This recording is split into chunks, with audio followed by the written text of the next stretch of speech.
Le ministre d'État, ministre de l'administration territoriale, le colonel Ablaye Maïga, justifie la dissolution par les sources de financement des projets exécutés par l'association Observatoire qui ne sont pas connus de l'administration, en violation des dispositions législatives et réglementaires en vigueur.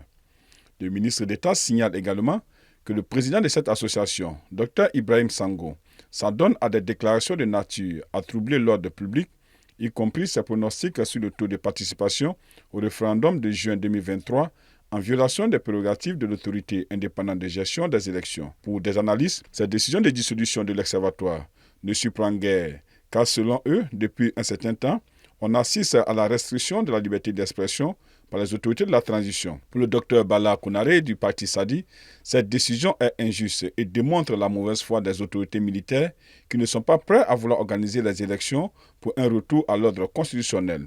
Bon, je pense que c'est une sanction contre son organisation et contre sa personne pour avoir osé, comment on appelle, interpeller le gouvernement. C'est purement et simplement une sanction.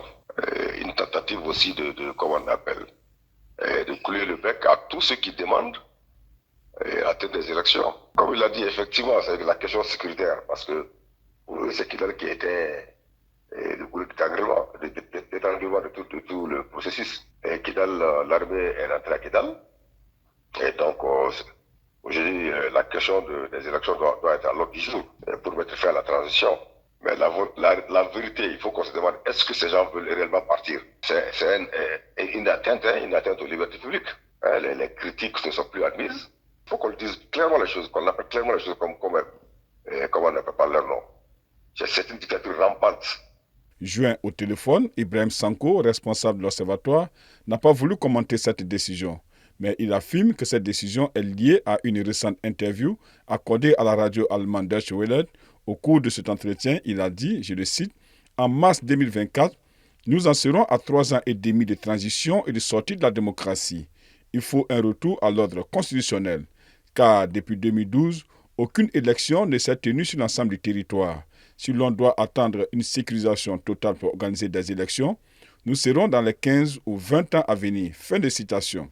Pour Sidi Touré, chargé de la communication du parti Parina, cette sortie de Sango est celle qui a fait déborder le vase.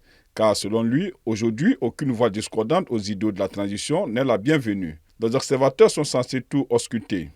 La façon dont les listes électorales sont établies, le déroulement de la campagne, du scrutin, comment les urnes sont ouvertes et les bulletins empaquetés, la taille et la forme des enveloppes.